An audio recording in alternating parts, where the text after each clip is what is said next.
en esta palestra donde las voces se alzan y los caminos se bifurcan, donde el cristiano es romanista o testigo, o hay necios e insensatos, locos para contar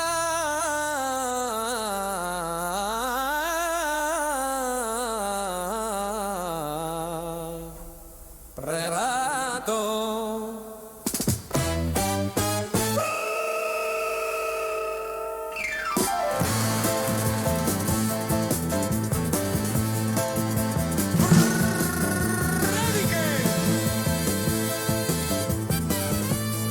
que sobrevuelan el Imperial y las 11 calvas. Cuervo y campaneros blancos.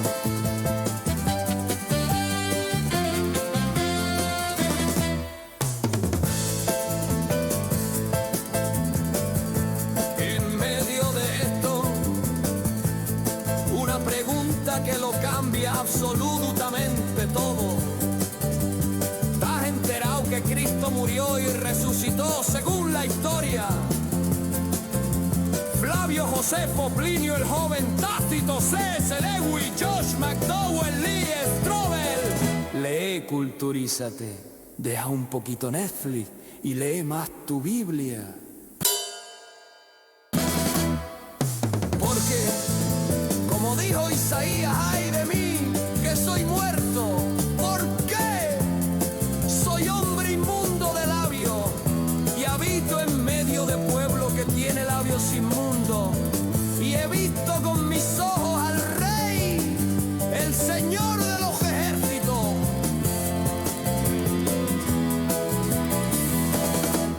Aún así vive la vida, que vida solo hay una. Sí, vive la vida, pero como que hay un juicio con Dios,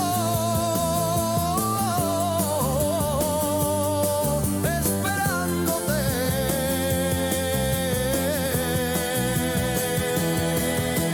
Esto es M28 Ombor, el Evangelio en acción, una noticia que invita a cambiar de infierno a cielo.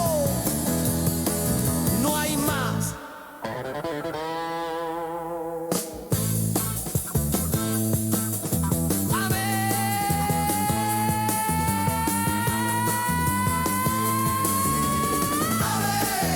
así es. Amén, verdad. Amén.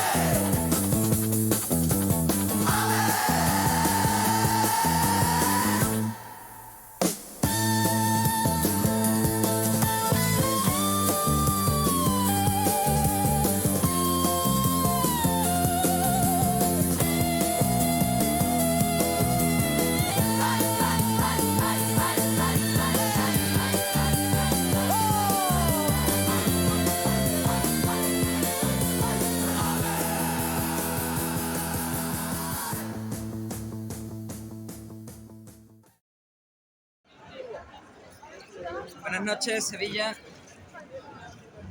Seguimos hablando de la Biblia, de la palabra de Dios, del Evangelio de Dios, de Jesucristo.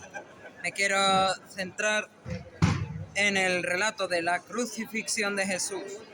Vamos a ver cómo diferentes grupos de personas estaban delante de la cruz, más alejados de la cruz o directamente estaban relacionados con este evento de la crucifixión, pero no estaban en la escena, estaban lejos. En la crucifixión, como lo vamos a ver, estaban los poderosos y los humildes, los religiosos y los ignorantes. Y Cristo murió por todos y cada uno, porque todos pecamos sin distinción de rango o posición. Como dijo Pablo a los romanos, la justicia de Dios por medio de la fe en Jesucristo para todos los que creen en Él, porque no hay diferencia, dice Pablo, no hay distinción. Si bien todos ellos podían ser salvos y todos ellos podían también ser condenados según su fe.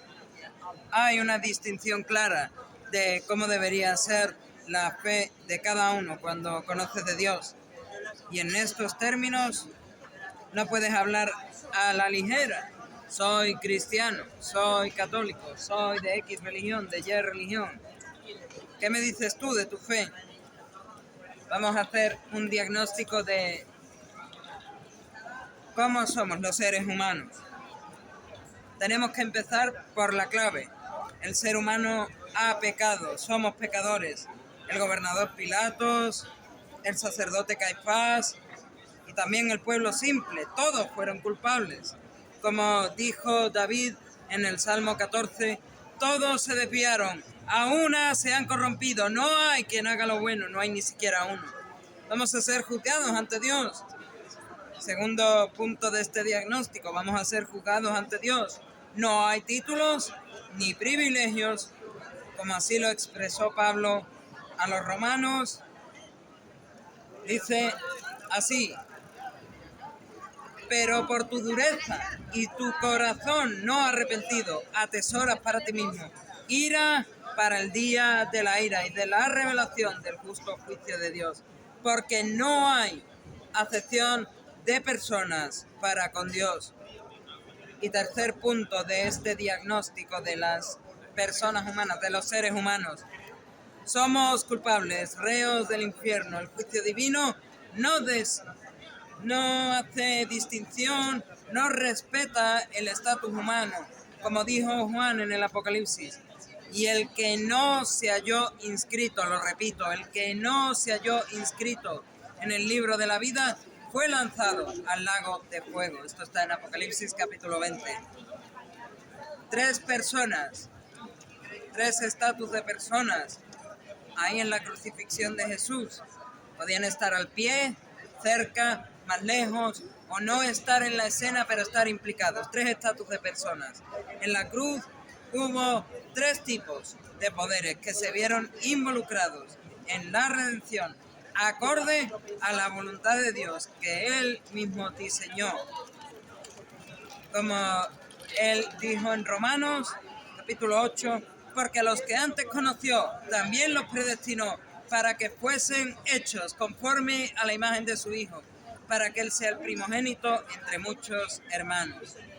Es la voluntad de Dios que desde antes ya dijo: tú eres salvo, tú no eres salvo. Sé que suena un poco injusto, pero es lo que es. Dios nos ha creado. Y en la cruz había tres tipos de personas que se tenían que guiar bajo esa voluntad. El poder político y militar: Pilatos, el rey Herodes de los Galileos y el centurión. Pilatos, Herodes de los Galileos, rey de los Galileos y el centurión. El poder, por ejemplo, no salvó ni a Pilatos ni al rey Herodes. Mas, sin embargo, el centurión sí halló salvación al reconocer a Cristo. El centurión y los que estaban con él guardando a Jesús, dice Mateo 27, visto el terremoto y las cosas que habían sido hechas, temieron en gran manera y dijeron: verdaderamente, este era Hijo de Dios. Poder religioso: segundo tipo de personas que por estatus estaban en la crucifixión de Jesús. Poder religioso: sacerdotes, fariseos, escribas, saduceos, intérpretes de la ley. ¿Conocían la ley? Perfectamente conocían la Torá de Dios, pero negaron al autor de la vida. Como dijo Pedro: mas vosotros negasteis al santo y justo y matasteis al autor de la vida. Lo encontramos en el capítulo 3 de Hechos de los Apóstoles, en ese sermón de Pedro. Y por último, los que no tenían poder aparente: las mujeres, los discípulos y discípulas, Simón de Cirene, la multitud y los ladrones de la cruz. Los últimos de la sociedad se convierten en los primeros en recibir la gracia. Dice Pablo en 1 Corintios 1, sino que lo necio del mundo escogió Dios para avergonzar a los sabios, y lo débil del mundo escogió Dios para avergonzar a lo fuerte, y lo vil del mundo y lo menospreciado escogió Dios, y lo que no es, para deshacer lo que es. Dios escogió a necios, Dios escogió a débiles, Dios escogió a viles, Dios escogió lo que no es. Por ejemplo, el ladrón de la cruz. Dios escogió al ladrón de la cruz. Podría haber escogido al sumo sacerdote Caifás para ser salvado, pero escogió al ladrón de la cruz. Escogió al centurión, pero podría haber escogido a Pilatos, con mayor jerarquía. Pero escogió al centurión, escogió al ladrón de la cruz, escogió a Juan y a los apóstoles y a las discípulas. Lo había dicho antes, escogió a las discípulas. Su testimonio no valía nada y en la resurrección de Jesús dieron buenas noticias de que Jesús había resucitado. ¿Por qué esto es importante? Estamos en un lugar de Sevilla llamado la Plaza del Salvador. ¿Por qué es importante la Plaza del Salvador? ¿Por qué es importante que esa iglesia se llame la Iglesia del Salvador? Hemos visto ese diagnóstico del ser humano, pecadores enviados a un juicio con Dios, que son condenados culpables, reos del infierno. Por eso necesitamos un Salvador, por eso necesitábamos una crucifixión. Por la obra de Cristo necesitamos un Salvador, un Cristo que nació sin pecado, resistió las 3 tentaciones del diablo, un Cristo que vivió la vida perfecta y que al final de sus días murió en la cruz, conforme a la voluntad de Dios, como habíamos leído antes. En la cruz, el Rey Eterno toma el lugar del reo, como dijo el apóstol Pedro en 1 de Pedro 2, quien llevó él mismo nuestros pecados en su cuerpo sobre el madero, para que nosotros, estando muertos a los pecados, vivamos a la justicia, y por cuya herida fuisteis sanados. Jesús no fue vencido por el poder político ni por la religión, los venció a ambos con amor y con verdad, como expuso Pablo a los Colosenses en el capítulo 2 de su carta, y despojando a los principados y a las potestades, los exhibió públicamente, triunfando sobre ellos en la cruz. Y Jesucristo resucitó al tercer día para reinar, no sobre un imperio. Como dijo a Pilatos, mi reino no es de este mundo. Si mi reino fuese de este mundo, los que son conciudadanos míos habrían venido para que no me apresarais. No vino para reinar sobre un imperio, sino sobre corazones redimidos, como lo expresa Pablo en la carta a los Romanos, capítulo 14, porque Cristo para esto murió y resucitó y volvió a vivir, para ser Señor, así de los muertos como de los que viven. La única opción que tenemos para ser salvados de esa condenación eterna en el infierno es estar vivos. Estar vivos. Mientras hay aliento, hay posibilidad de indulto celestial. Como así reconoce el rey Salomón en el Eclesiastés capítulo 9, aún hay esperanza para todo aquel que está entre los vivos, porque es mejor perro vivo que león muerto. Salomón lo dejó bien claro aquí en este libro de la Biblia. Es mejor ser un animal inmundo vivo, como lo era el perro para el judío desde tiempos de Moisés. El perro es un animal inmundo, pues para Salomón mejor era ser un animal inmundo vivo que el llamado ser de la vida, llamado rey de la selva, y estar muerto. Tómate un tiempo ahora para reflexionar. ¿Eres un verdadero cristiano? ¿A dónde irás cuando mueras? ¿Cielo o infierno? ¿Has conocido personalmente a Jesucristo? Respóndete, amigo, estas 3 preguntas. ¿Eres un verdadero cristiano? ¿A dónde irás cuando mueras? ¿Cielo o infierno?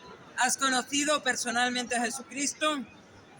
Cristo, solamente Cristo, ofrece perdón, incluso al poderoso que se humilla y al débil que se arrepiente. Él mismo dijo, en palabras escritas por el evangelista Lucas, en el capítulo 18, porque cualquiera que se enaltece será humillado, y el que se humilla será enaltecido. Hay una necesidad para el hombre mientras vive,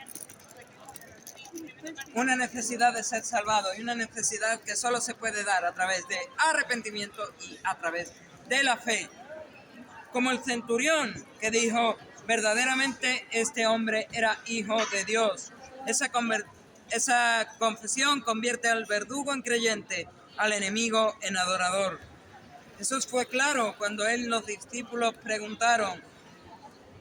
En Mateo 16 dice, él les dijo, ¿y vosotros quién decís que soy yo? Respondiendo Simón Pedro dijo, tú eres el Cristo, el Hijo del Dios viviente. Y respectivamente,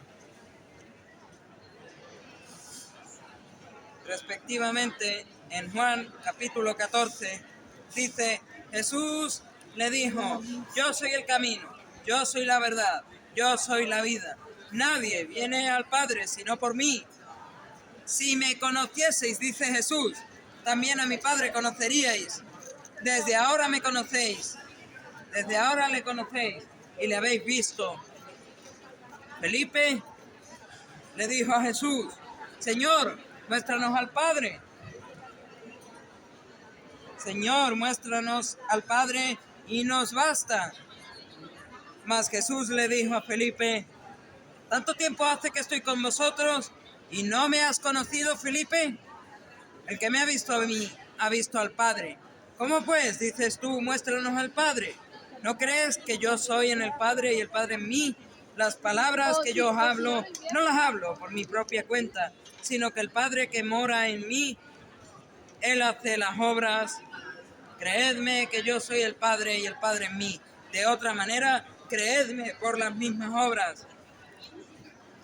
Y es que debes hoy reconocer a Jesús. ¿Cómo puedes hacerlo de verdad?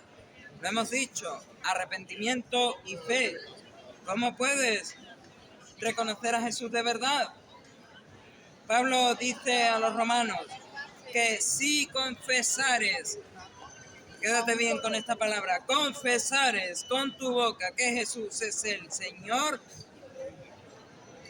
claro, bien cristalino, que Jesús es el Señor, y creyeres en tu corazón, debes de creer en tu corazón que Dios le levantó de entre los muertos, oye bien, serás salvo, porque con el corazón se cree para justicia, pero, oye bien, métetelo en la cabeza, con la boca se confiesa para salvación, con la boca se confiesa para salvación, pues la Escritura dice, todo aquel que en él creyere no será avergonzado, porque, y lo vuelvo a repetir, lo hemos hablado mucho durante este mensaje, porque no hay diferencia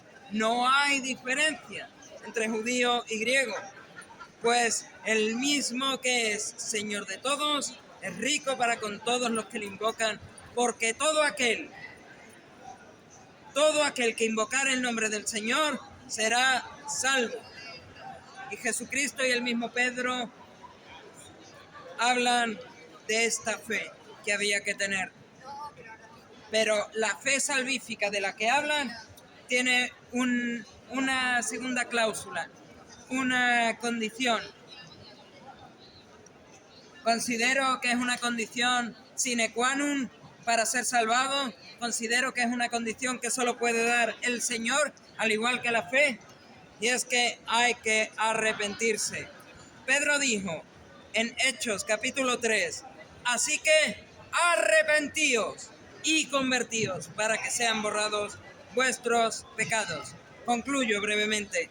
No importa tu rango ni tu historia, solo hay dos tipos de personas ante la cruz. Los que se arrepienten, los que rechazan. Los que se arrepienten de sus pecados y creen en Jesús, y los que rechazan a Jesús y no se arrepienten. Si crees que recibirás el cielo por merecerlo, entonces Dios, déjame decirte, te humillará mandándote al infierno. Si crees fielmente en el Evangelio, entonces recibirás el cielo sin merecerlo y darás toda la gloria a Cristo, el Rey de Reyes. A Él sea la gloria.